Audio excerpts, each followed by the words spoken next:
भजन संहिता 103। सृष्टिकर्ता की स्तुति। हे मेरे मन, तू यहोवा को धन्य कर। हे मेरे परमेश्वर यहोवा, तू अत्यंत महान है। तू वैभव और ऐश्वर्य का वस्त्र पहने हुए है। तू उजियाले को चादर के समान ओढ़े रहते है और आकाश को तंबू के समान ताने रहता है। जो अपनी अटारियों की कड़ियाँ जल में धरता है और मेघों को अपना रथ बनाता है और पवन के पंखों पर चलता है। जो पवनों को अपने दूत और धधकती आग को अपने टहलुओं बनाता है। तूने पृथ्वी को उसकी नींव पर स्थिर किया है ताकि वह कभी न डगमगाए। तूने उसको गहरे सागर से ढांप दिया है, जैसे वस्त्र से। जल पहाड़ों के ऊपर ठहर गया है। तेरी घुड़की से वह भाग गया। तेरे गरजने का शब्द सुनते ही वह उतावली कर बह रह गया। वह पहाड़ों पर चढ़ गया और तराइयों के मार्ग से उस स्थान में उतर गया जिसे तूने उसके लिए तैयार किया था।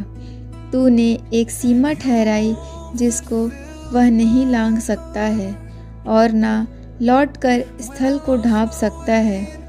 तू नालों में सोतों को बहाता है।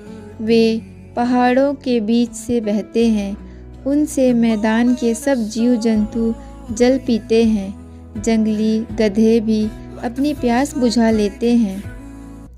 उनके पास आकाश के पक्षी बसेरा करते और डालियों के बीच में से बोलते हैं।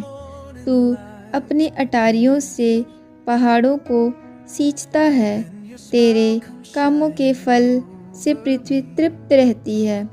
तू पशुओं के लिए घास और मनुष्यों के काम के लिए अन्न आदि उपजाता है और इस रीति भूमि से वह भोजन वस्तुएं उत्पन्न करता है और दाख मधु जिससे मनुष्य का मन आनंदित होता है और तेल जिससे उसका मुख चमकता है और अन्न जिससे वह संभल जाता है।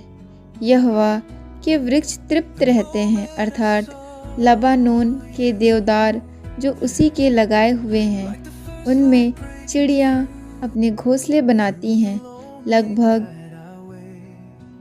लगलग का बसेरा सनोवर के वृक्षों में होता है। ऊंचे पहाड़ जंगली बकरों के लिए और चट्टानें सांपों के शरण स्थल है। उसने नियत समयों